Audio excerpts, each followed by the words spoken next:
வணக்கம், welcome to GV space.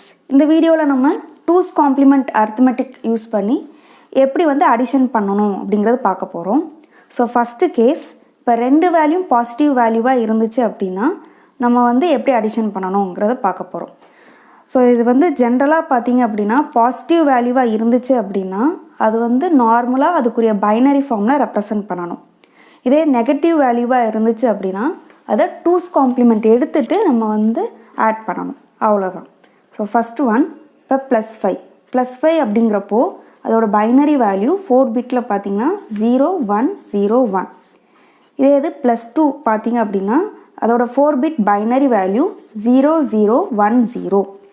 இப்போ இது ரெண்டுமே நம்ம ஆட் பண்ணணும்.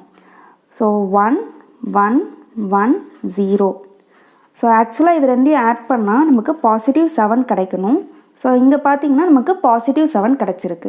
ஸோ இது கரெக்டாக இருக்குது. ஏன்னா ஃபஸ்ட்டு பிட் 0, அதனால் இது பாசிட்டிவ். அண்ட் இதோட மேக்னிடியூட் எடுத்தோம்னா இதோட வேல்யூ 7. இப்போ நெக்ஸ்ட்டு கேஸ் பார்க்கலாம். இப்போ நெக்ஸ்ட்டு பார்த்தீங்கன்னா -5 -2 ரெண்டுமே நெகட்டிவ் வேல்யூ. நெகட்டிவ் வேல்யூ வந்தாலே அதுக்கு டூஸ் காம்ப்ளிமெண்ட் எடுக்கணும். அதாவது இப்போ -5 அப்படின்னா +5க்குரிய டூஸ் காம்ப்ளிமெண்ட் எடுக்கணும்.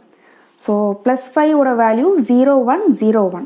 இதுக்குரிய டூஸ் காம்ப்ளிமெண்ட் எடுக்கணும்னா ஃபஸ்ட்டு ஒன்ஸ் காம்ப்ளிமெண்ட் எடுக்கணும்.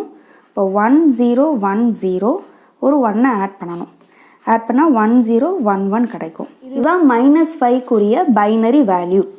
ஸோ ஆன்சர் என்ன? 1 0 1 1.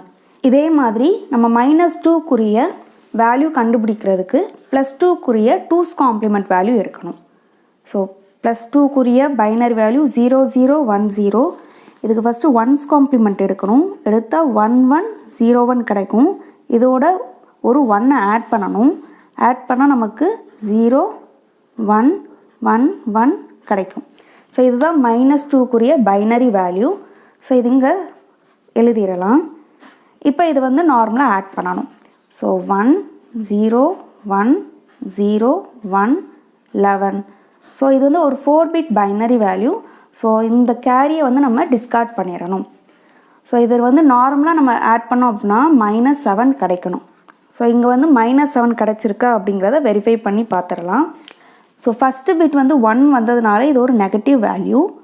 இப்போது இதுக்கான டெசிமல் வேல்யூ தெரியணும் அப்படின்னா இதுக்கு டூஸ் காம்ப்ளிமெண்ட் எடுத்தால் தான் தெரியும் நமக்கு. ஸோ இதுக்கு டூஸ் காம்ப்ளிமெண்ட் பார்ப்போம். ஸோ ஃபஸ்ட்டு இதுக்குரிய ஒன்ஸ் காம்ப்ளிமெண்ட் வேல்யூ 0 1 1 0 ஒரு 1 ஆட் பண்ணணும். 0 1 1 1. ஸோ இது 7. அப்போ -7. அப்போ நமக்கு ஆன்சர் கரெக்டாக வந்திருக்கு. நெக்ஸ்ட்டு தேர்ட் கேஸ் பார்க்கலாம். தேர்டு கேஸில் பாசிட்டிவ் வேல்யூ கிரேட்டராகவும் நெகட்டிவ் வேல்யூ ஸ்மாலர் வேல்யூவாகவும் நம்ம எடுத்திருக்கோம். இப்போ +5 அண்ட் -2 இதுக்கு ஆக்சுவலாக ஆன்சர் +3 வரணும். +3 வருதா அப்படிங்கிறத நம்ம வெரிஃபை பண்ணலாம். ஸோ +5க்குரிய வேல்யூ என்ன? 0 1 0 1. -2க்குரிய வேல்யூ ஆல்ரெடி நம்ம இங்கே கண்டுபிடிச்சி வச்சுருக்கோம். ஸோ 1 1 1 0. இது ரெண்டையும் ஆட் பண்ணோம் அப்படின்னா 1 1 0 1 1. ஸோ இது 4 பிட் பைனரி வேல்யூங்கிறதுனால வந்த கேரியை இக்னோர் பண்ணிடணும். ஸோ இது பாசிட்டிவ் வேல்யூ. ஏன்னா ஃபஸ்ட்டு பிட் 0. அப்போ இது பாசிட்டிவ் வேல்யூ. இதோட டெசிமல் வேல்யூ எடுத்தோம் அப்படின்னா 3. ஸோ +3 கரெக்டாக வந்திருக்கு. நெக்ஸ்ட் அடுத்த கேஸ், இப்போ பெரிய நெகட்டிவ் வேல்யூவும் சின்ன பாசிட்டிவ் வேல்யூ எடுத்தோம்னா நமக்கு ஆன்சர் கரெக்டாக வருதாங்கிறத பார்க்க போகிறோம். ஸோ -5 அண்ட் +2 இதுக்கான ஆக்சுவல் ஆன்சர் -3 வரணும். இது கரெக்டாக வருதான்னு பார்த்துடலாம்.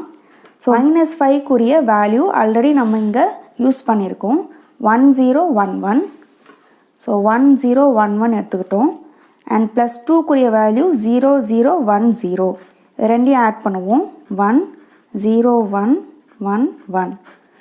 ஸோ இது -3 அப்படிங்கிறத வெரிஃபை பண்ணிடலாம். ஸோ ஃபஸ்ட்டு பிட் 1ங்கிறதுனால இது நெகட்டிவ் வேல்யூ.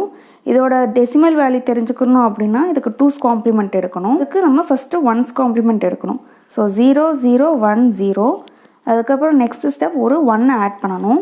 ஆட் பண்ணோம் அப்படின்னா 0 0 1 1 கிடச்சிருக்கு. ஸோ இது -3. ஸோ இதுக்கு ஆன்சர் கரெக்டாக வந்திருக்கு. இப்போ ஓவர்ஃப்ளோ கண்டிஷன் செக் பண்ணி பார்க்கலாம். இப்போ வந்து நான் +5 அண்ட் +3 எடுக்கிறேன். இப்போ இது ரெண்டையும் ஆட் பண்ண போகிறேன். இப்போ இதை வந்து 4 பிட் பைனரியில் எடுத்தோம் அப்படின்னா 0 1 0 1, அதே மாதிரி +3க்கு 0 0 1 1. இது ஆக்சுவலாக ரெண்டையும் ஆட் பண்ணோம்னா நமக்கு +8 வேல்யூ கிடைக்கணும். இப்போ இங்கே ஆட் பண்ணி பார்ப்போம். 1 + 1 10, ரிமைண்டர் 1, 10, ரிமைண்டர் 1, 10, ரிமைண்டர் 1. அப்போ நமக்கு வந்த ரிசல்ட் பாருங்கள், ஃபஸ்ட்டு பிட் வந்து 1ன்னு இருக்கிறதுனால இது வந்து ஒரு நெகட்டிவ் வேல்யூ அப்படின்னு வந்திருக்கு. பட் ஆக்சுவலாக அது வந்து இது இன்கரெக்ட் வேல்யூ. இதோட ரீசன் என்ன அப்படின்னு பார்த்தீங்கன்னா, நமக்கு வந்து 2's காம்ப்ளிமெண்ட் மெத்தட் யூஸ் பண்ணுறப்போ இதுதான் வந்து ரேஞ்ச் ஃபைண்ட் அவுட் பண்ணுறதுக்கான ஃபார்முலா. n அப்படிங்கிறது நம்பர் ஆஃப் பிட்ஸ். இப்போ நம்ம 4 பிட்ஸ் யூஸ் பண்ணதுனால அதோட ரேஞ்ச் பார்த்தீங்கன்னா -8லேருந்து +7 வரைக்கும் மட்டும்தான். நமக்கு கிடைச்ச ரிசல்ட் பாருங்கள், 7ஐ விட அதிகமாக இருக்கு இல்லையா? ஸோ அது மாதிரி அதிகமாக வந்ததுனால நமக்கு வந்து ஆன்சர் இப்படி இன்கரெக்டாக தான் வரும். இன்னும் ஒரு எக்ஸாம்பிள் எடுக்கலாம். இப்போ வந்து -5 -7 எடுக்கிறேன். இப்போது இது ரெண்டையும் ஆக்சுவலாக ஆட் பண்ணோம்னா நமக்கு -12 கிடைக்கணும். இப்போ இதையும் செக் பண்ணி பார்த்துடலாம். ஸோ -5க்கான வேல்யூ என்ன? 0 1 0 1. இதுக்கான 2's காம்ப்ளிமெண்ட் எடுத்தோம் அப்படின்னா 1 1 0 1 வரும். ஸோ 1 0 1 1. அதே மாதிரி -7க்குரிய 2's காம்ப்ளிமெண்ட் எடுத்தோம் அப்படின்னா நமக்கு வந்து இதுதான் வந்து அதோட பாசிட்டிவ் ஃபார்மேட். இதுக்குரிய 2's காம்ப்ளிமெண்ட் நம்ம எடுத்தோம் அப்படின்னா 1 0 0 1 வரும். இப்போ 1 0 0 1 இது ரெண்டையும் ஆட் பண்ணலாம். 0 1 0 1 0 1. நமக்கு ஆக்சுவலாக இது எக்ஸ்ட்ரா ஒரு 1 பிட் வந்திருக்கு. இதை எப்பயுமே நம்ம நெக்லெக்ட் பண்ணிடுவோம். அப்போ பாருங்கள், இங்கே ஃபஸ்ட்டு பிட் வந்து 0ன்னு வந்திருக்கு. ஸோ 0ன்னு வந்தால் இது வந்து பாசிட்டிவ் வேல்யூவாக தான் நம்ம கன்சிடர் பண்ணுவோம். பட் ஆக்சுவல் ரிசல்ட் வந்து negative value. So same reason தான். இது வந்து -12 அப்படிங்கிறப்போ இந்த ரேஞ்சை விட்டு வெளியில் இருக்கிறதுனால நமக்கு இன்கரெக்ட் ரிசல்ட் தான் வரும். ஸோ இதை வந்து ப்ரோக்ராமர் வந்து ப்ரோக்ராம் போடுறப்போ இந்த ஓவர்ஃப்ளோ கண்டிஷன் வந்து செக் பண்ணணும். செக் பண்ணியாச்சுன்னா இதை அவாய்ட் பண்ணிக்கலாம்.